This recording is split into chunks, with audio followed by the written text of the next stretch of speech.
السلام علیکم ناظرین، میں امید کرتا ہوں آپ سب اللہ کے فضل و کرم سے خیریت سے ہوں گے۔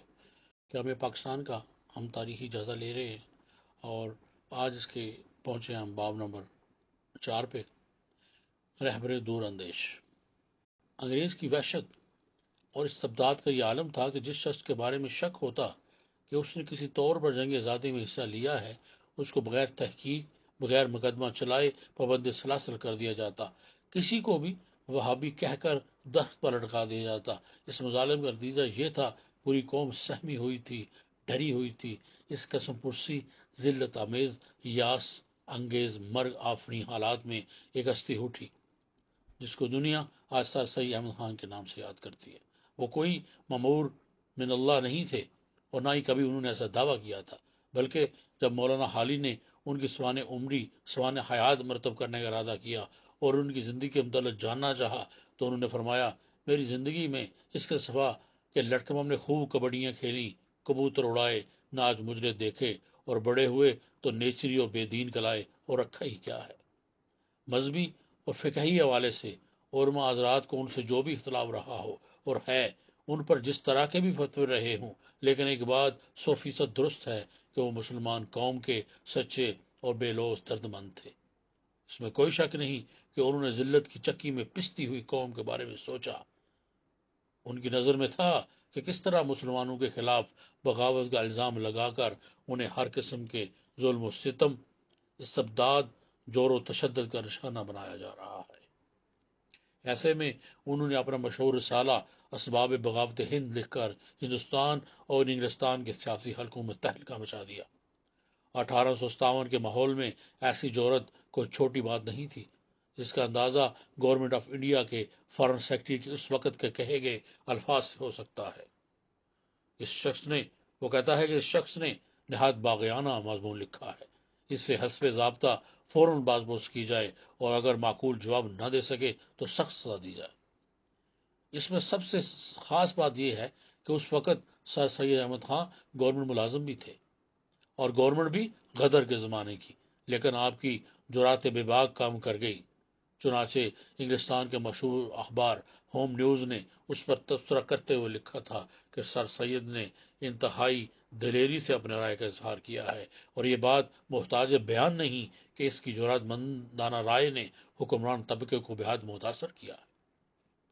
1857 کی جنگ آزادی سے پہلے پنجاب سرحد میں سید احمد بریلوی کے زیر قیادت جہاد کی ایک تحریک سرگرم عمل تھی، جس کو عوام میں وابی تحریک کے نام سے مشہور کروایا گیا۔ جنگ آزادی کی ناکامی کے بعد انگریزوں اور ہندوؤں کو ایک بہانہ مل گیا تھا، جس کو چاہتے وہابی کہہ کر حوالہ دار و رسم کر دیتے۔ بے گناہ لوگوں کو اس خون نہ حق پر سر سید کا خون کھول اٹھا۔ کافی سوچ و بچار کے بعد وہ اس نتیجہ پر پہنچے کہ اس آگ کو ٹھنڈا کرنے کے لیے واحد حل یہی ہے کہ اس آگ میں خود کودا جائے۔ چنانچہ انہوں نے ہندوستان ہی نہیں بلکہ انگلستان کی پارلیمنٹ کے ایوانوں تک اپنا یہ نعرہ پہنچا دیا کہ اگر وہابی ہونا کچھ جرم ہے تو سن رکھو کہ سب سے بڑا وہابی میں ہوں۔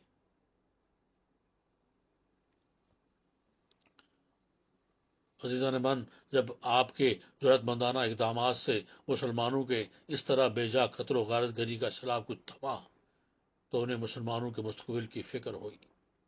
سر سید مسلمانوں کو ان کی غصب شدہ جائیدادیں، لٹی ہوئی دولتیں واپس نہیں دلانا چاہتے تھے، بلکہ وہ ان کی کھوئی ہوئی عزت واپس دلانا چاہتے تھے۔ وہ انہیں ان کی عظمت رفتہ کا مالک بنانا چاہتے تھے۔ آپ نے یہ معلوم کرنے کے لیے کہ قوموں کی نشاط ثانیہ کا راز کیا ہے، اپنے اوپر دن کا چین اور راتوں کی نیند حرام کر لی تھی۔ انہوں نے اس حقیقت کو پا لیا تھا کہ جو قوم اپنے زمانے کی علمی سطح تک نہیں پہنچتی، وہ کبھی اقوام عالم کی صف میں کھڑی ہونے کے قابل نہیں ہو سکتی۔ وہ کہتے تھے، میں جب آسمان کی طرف دیکھتا ہوں تو اس کے جو نیلا نیلا اور ڈراؤنا سا دکھائی دیتا ہے، کچھ بھی پرواہ نہیں کرتا، بلکہ ستاروں کو دیکھنا چاہتا ہوں جو اس میں چمکتے ہیں اور معشوقانہ انداز سے ہمیں اپنی طرف کھینچتے ہیں۔ کیا تم اپنی قوم میں اس قسم کے لوگ پیدا کیے بغیر جو ستاروں کی طرح چمکتے ہیں اپنی قوم کو معزز اور دوسری قوموں کی نگاہوں میں باعزت بنا سکتے ہو؟ دوسری طرف انہوں نے دیکھ لیا تھا کہ کم از کم ہندوستان میں آنے والی حکومت جسمانی قوت سے کہیں زیادہ ذہنی صلاحیت کے بل بوتے پر قائم ہوگی۔ بغاوت ہند کے ایک ہی سال بعد یعنی 1858 میں کلکتہ، بمبے اور مدراس میں جدید علوم کی یونیورسٹیاں قائم ہو چکی تھیں، جن میں ہندو جوگ در جوگ داخل ہو رہے تھے، لیکن ہمارے علماء کرام نے فتوے دے رکھے تھے کہ انگریزی پڑھنا حرام ہے۔ اس لیے مسلمان اسے شجر ممنوع سمجھ کر دور دوڑے ڈرے بیٹھے تھے، جس کا نتیجہ یہ نکلا کہ 20 سال میں تقریباً 20 مسلمان ہی گریجویٹس ہو سکے۔ ان یونیورسٹیوں سے نکلے ہوئے غیر مسلم حکومت کی مشینری میں داخل ہوتے جا رہے تھے، مگر مسلمانوں نے اپنے اوپر یہ دروازے بند کر رکھے تھے، اور اگر ان کی اسی حالت میں چھوڑ دیا جاتا تو لازم ایک دن ایسا ضرور آتا، جیسے کہ انگریز مصنف W ہنٹر نے اپنی کتاب اوور انڈین مسلم میں لکھا تھا کہ اگر یہی صورت رہی تو مسلمان منڈیوں میں پلے دار، مزدور یا سرکاری چپڑاسی یا مالشی رہ جائیں گے۔ سر سید احمد خان نے اس صورتحال کا گہری نظر سے جائزہ لیا، اور 1863 میں جب وہ غازی پور میں تعینات تھے تو ایک سائنٹیفک سوسائٹی کی بنیاد رکھی، جس کا اولین مقصد یہ تھا کہ عصر حاضر کے علوم کے مطابق جتنی کتب انگریزی میں شائع ہوں ان کا اردو ترجمہ کر دیا جائے، تاکہ مسلمان ان علوم سے واقفیت حاصل کر سکیں، اور اس کے بعد ان کے دل میں خود ان علوم کی تحصیل کا شوق پیدا ہوا۔ اس کے بعد سر سید نے دوسرا قدم اٹھایا، ایک مقامی مدرسے کی داغ بیل ڈالی۔ ان کے دل میں علم کی عظمت کا جو احساس تھا، اس کا اندازہ ان کی اس دعا سے لگایا جا سکتا ہے کہ اے خدا، کہتے اے خدا، ہم روز بروز علم کی کمی اور جہالت کی ترقی ہوتی جاتی ہے، تو نے ہمارے دلوں کو پھیرا کہ ہم علم کی روشنی پھیلانے میں مستعد ہوئے۔ بے شک سب کے دل تیری انگلیوں میں ہیں، تو جس طرح چاہتا ہے پھیر دیتا ہے۔ ہم سب تیرا شکر ادا کرتے ہیں کہ تو نے ہمارے دلوں کو ایسے کاموں کی طرف پھیرا جو نہ صرف ہمارے لیے مفید ہیں بلکہ ہمارے بعد بہت سی نسلیں آنے والی ہیں، ان کے لیے بھی روشنی ہے۔ اے خدا، تو خوب جانتا ہے یہ مدرسہ جس کا پتھر آج ہم نے تیرے نام پر رکھا ہے، تیری مخلوق کے فائدے کے لیے رکھا ہے۔ تو اپنے فضل سے اپنے نام پر اسے قبول فرما، اور جیسا کہ تو نے خوبی سے اس کا آغاز کیا ہے، اس طرح بخیر اس کا انجام کر۔ آپ کے سوز و گداز کی یہ کیفیت تھی کہ اس غم میں راتیں رو رو کر گزار دیتے کہ مسلمان بگڑتے جا رہے ہیں، پستی میں گرتے جا رہے ہیں، اور ان کے سنبھلنے کی کوئی صورت نظر نہیں آتی۔ جب سر سید کا تبادلہ علی گڑھ میں ہوا تو انہیں اہل الرائے حضرات سے مشورے کیے، سارے ملک سے تجاویز منگانی، اشتہارات شائع کیے، مضامین لکھوائے، جلسے کے لیے چندہ جمع کیا، رپورٹیں لکھوائیں، اور اس ملگیر مہم کے بعد وہ اس نتیجے پر پہنچے کہ علی گڑھ کو جدید تعلیم کا مرکز قرار دے کر کام کی ابتدا کی جائے، ہاں وہ کتنے ہی چھوٹے پیمانے پر کیوں نہ ہو۔ چنانچہ اللہ کا نام لے کر 24 مئی 1875 کو ایک مدرسے کی بنیاد رکھی، جو بعد میں کالج اور پھر علی گڑھ یونیورسٹی بنی۔ عزیز ارمان، سر سید احمد خان کو اپنے مقصد سے اس کا عشق تھا کہ انہوں نے 1876 میں پینشن لے کر علی گڑھ کو مستقل طور اپنا مسکن بنا لیا۔ یہاں اس بات کا ذکر کرنا ناگزیر ہے کہ آپ کی بیوی کا انتقال 1861 میں ہو گیا تھا، جب آپ کی عمر صرف 40 سال تھی، مگر آپ نے شادی نہیں کی تاکہ گھر کے جمیلوں سے آزاد ہو کر پوری زندگی اس مقصد کے لیے فارغ کر دی جائے۔ اس مدرسے کے قیام کے لیے جس طرح آپ نے چندہ اکٹھا کیا، وہ کہ عجیب دلسوز داستان ہے۔ آپ ملک کے کونے کونے میں پہنچے، لوگوں سے ایک پیسہ بھیک کے طور پر مانگا، دوستوں سے پیسے مانگے۔ اس زمانے کے اپنے ایک مضمون میں یوں کہتے ہیں کہ ہمارا تو اب حال یہ ہو گیا ہے کہ ہمارے دوست بھی ہم سے ملتے ہیں تو ڈرتے ہیں کہ کچھ سوال نہ کر بیٹھے، ہماری صورت ہی سوالی ہو گئی ہے۔ آپ کی ہنسی اڑائی گئی، راہ میں رکاوٹیں کھڑی کی گئی، مگر وہ رکے نہیں، چلتے رہے۔ لٹی پٹی قوم کی باز آفرینی کے لیے، گری ہوئی قوم کو پھر سے اٹھانے کے لیے وہ اپنی جان، اپنی عزت داؤ پر لگاتے رہے، اور ہمارے علماء کرام ان کے پیچھے کفر کا ڈنڈا لے کر پھرتے رہے۔ ان کے خلاف کئی فتوے جاری کیے گئے جن کا ذکر کرنا ضروری نہیں، اور جب ان علماء کرام کا دل نہ بھرا تو پھر حرمین سے فتوے منگوائے گئے۔ اس سے بھی آگے بڑھے اور مدینہ منورہ پہنچے اور وہاں سے بھی فتویٰ حاصل کیا۔ سر سید تو پورے ملک کے گوشے گوشے میں جولی بغل میں ڈالے امت مرحومہ کے تحفظ کے لیے بھیک مانگتے پھرتے، اور ہمارے یہ عامیان دین متین اور علم مداران شریعت ان کے پیچھے فتووں کا پلندہ لیے پھرتے۔ جہاں آپ کا خطاب ہوتا شور مچا دیا جاتا تاکہ لوگوں کو مشتعل کر کے فساد کرا دیا جائے۔ چندہ دینے والوں کو زبردستی روک دیا جاتا، عوام کو ان کے قتل کے لیے بھی اکسایا اور بھڑکایا گیا، یہاں تک ان سے کہا گیا کہ اسٹیج پر غزل گا کے سنائیں تو چندہ دیں گے۔ اندازہ کیجئے عزیزان من، اندازہ کیجئے کہ ایک 70 سال کا بریش بزرگ، عالمی شہرت کا مالک، باری برکم انسان، اور اسٹیج پر غزل گا رہا ہے۔ سوچئے کس لیے؟ صرف اس لیے ہے نا کہ غریب طالب علموں کے وظیفے کا انتظام ہو جائے۔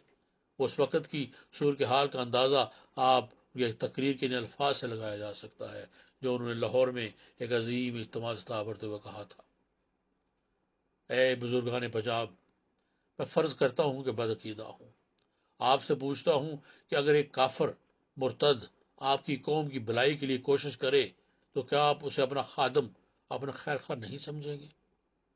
آپ کے لیے دولت سرائے بنانے میں، جس میں آپ آرام فرماتے ہیں اور آپ کے بچے پرورش پاتے ہیں، آپ کے لیے مسجد بنانے میں جس میں آپ خدا ذوالجلال کا نام پکارتے ہیں، چوڑے چمار کلی کافر بت پرست اور بدعقیدہ سبھی مزدوری کرتے ہیں، مگر آپ نے کبھی اس دولت خانے کے دشمن نہیں ہوتے، نہ کبھی اس مسجد کو گرانے پر آمادہ ہوتے ہیں۔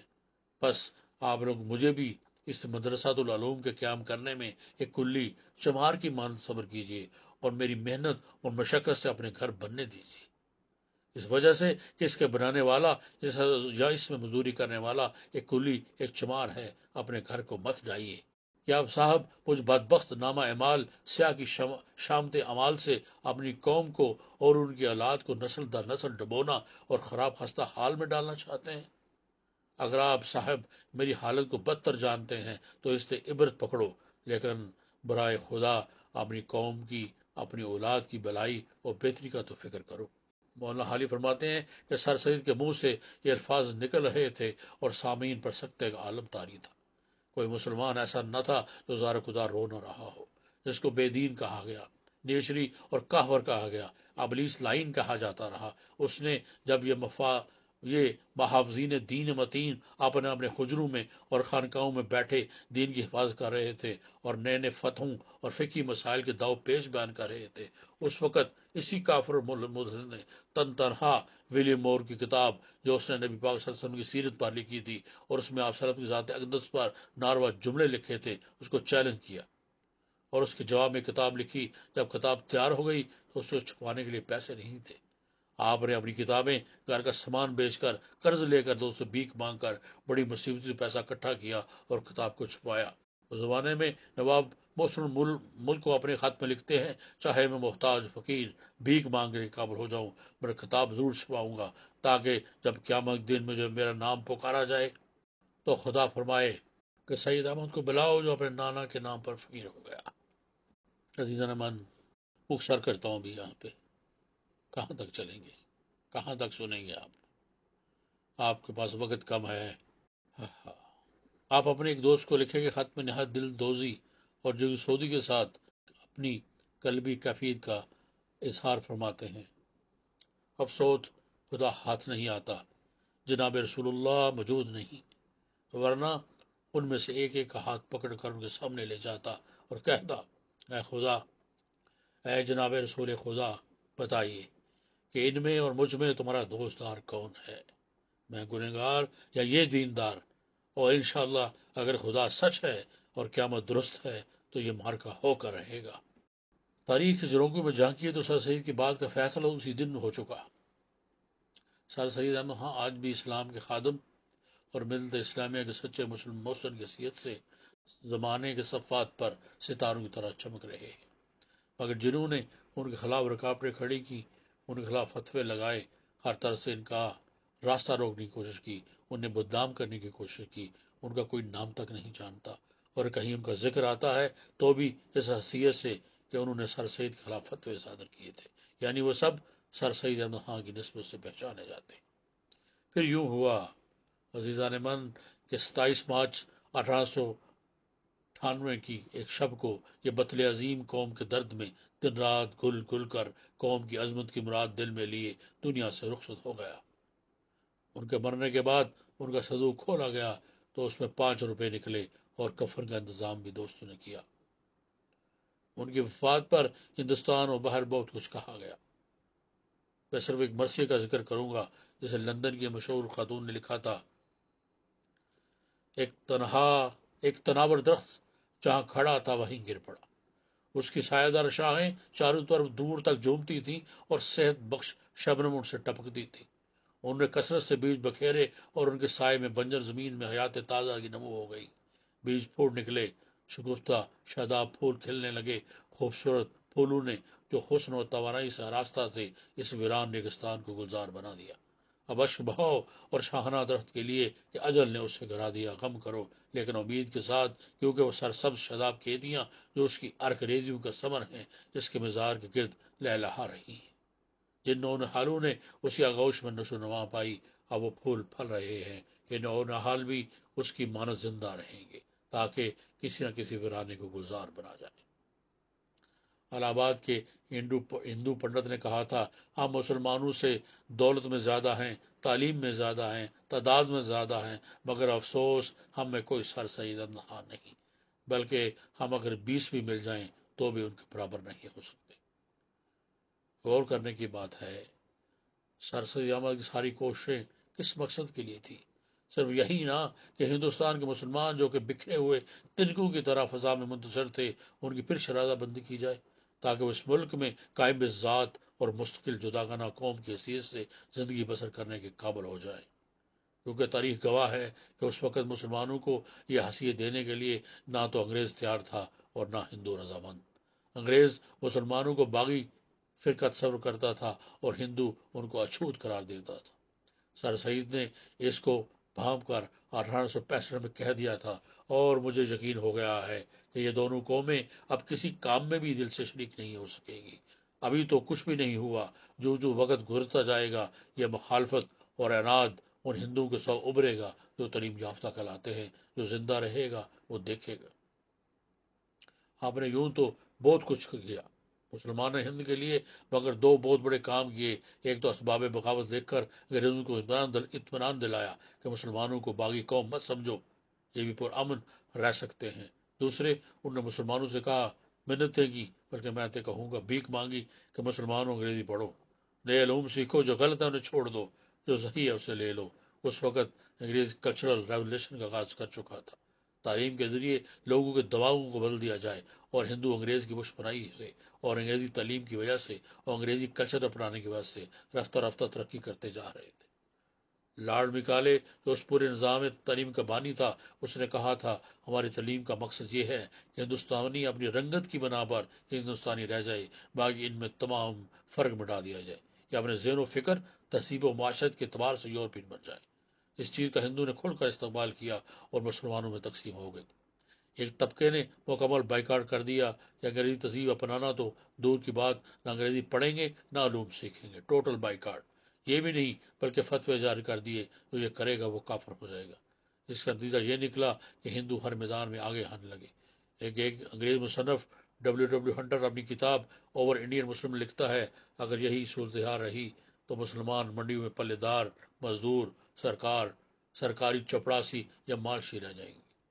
انگریزوں کی پشت پناہی سے، ہندو کی روز بروز ترقی سے مسلمانوں میں خوف پیدا ہونا شروع ہو گیا کہ یہ ہم سے اپنی 1000 سالہ محکومی کا بدلہ لیں گے۔ اس دور میں ہندوستان میں ایک جماعت وجود میں آئی جس کو قائم کرنے والا انگریز تھا، مسٹر ہیوم، ایک ریٹائرڈ سول سرونٹ۔ اس کو خبر پہنچی کہ بنگال میں کچھ نوجوان، جن میں ہندو بھی شامل ہیں، کو خفیہ تحریک شروع کرنے والے ہیں، جس میں انگریزوں کو یہاں سے نکالنے کے لیے ہر طرح کے ذرائع استعمال کیے جائیں گے۔ اس نے وائسرائے لارڈ لیٹن سے بات کی کہ ہندو کی جماعت بنا دی جائے جو پرامن ہو کر اپنے مطالبات پیش کرے تاکہ دہشت گرد تحریک کا خاتمہ کیا جا سکے۔ لارڈ لیٹن اور لارڈ ڈیفرن نے اس کی سرپرستی کی۔ 1858 میں آل انڈیا نیشنل کانگریس وجود میں آئی۔ اب مسلمانوں کے پاس سوائے تعلیم کے کوئی اور طریقہ نہیں رہ گیا تھا۔ مسلمانوں کے پاس قوت شمشیر باقی نہیں رہی تھی کہ وہ لڑ سکتے، وہ واضح طور پر ہار چکے تھے۔ اب سامان حرب بدل چکا تھا، وہ تھا علم کا میدان، اور اس میں بھی خاص طور پر جدید علوم، جس پر ہمارے علماء کرام فتووں کی تلواریں نکالے کھڑے تھے۔ حالانکہ جدید علوم سب سے پہلے علماء کو سیکھنے چاہیے تھا۔ علم تو مومن کی کوئی ہوئی میراث ہے، اور حکم بھی یہی ہے کہ علم حاصل کرو چاہے تمہیں چین جانا پڑے، اور اسلام سے زیادہ جدیدیت اور افاقیت کہیں اور کہاں۔ اسلام تو ماضی، حال اور مستقبل کی شاہراہ ہے۔ آج کا سفر، تاریخ کا سفر یہی ختم کرتے ہیں۔ انشاءاللہ پھر اگلے باب میں ملاقات ہوگی۔ اپنا بہت خیال رکھیے، مجھے بھی اپنی دعا میں یاد رکھیے۔ اللہ حافظ۔